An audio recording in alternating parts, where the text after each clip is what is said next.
தஞ்சை மாவட்டம் புன்னைநல்லூர் மாரியம்மன் கோவில் கும்பாபிஷேக விழா வெகு விமர்சையாக நடைபெற்றது. இது குறித்தான கூடுதல் விவரங்களோடு இணைகிறார் செய்தியாளர் ராஜேஷ் கண்ணா. வணக்கம் ராஜேஷ் கண்ணா. புன்னைநல்லூர் மாரியம்மன் கோவில் கும்பாபிஷேக விழா வெகு விமர்சையாக நடைபெற்றது. இது குறித்தான கூடுதல் விவரங்களை பதிவு செய்யுங்கள். வணக்கம் வினோத். தஞ்சாவூர் அடுத்த புன்னைநல்லூர் பிரசித்தி பெற்ற அந்த மாரியம்மன் கோவில் அமைந்துள்ளது. தமிழகத்தில் உள்ள பிரசித்தி பெற்ற அம்மன் ஆலயங்களில் இது ஒன்றாகும். இங்கு அம்மன் புற்று மண்ணால் ஆனதால் இங்கு அபிஷேகம் என்பது நடைபெறாதது.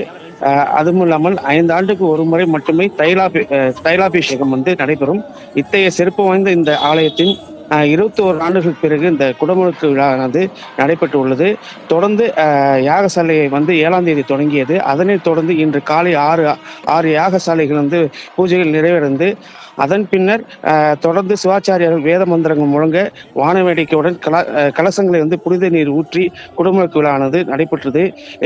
அதைத் தொடர்ந்து புனித நீர் பக்தர்கள் மீது தெளிக்கப்பட்டு தொடர்ந்து மாரியம்மனுக்கு சிறப்பு அலங்காரம் மற்றும் மகா தீபாவளி காட்டப்பட்டது.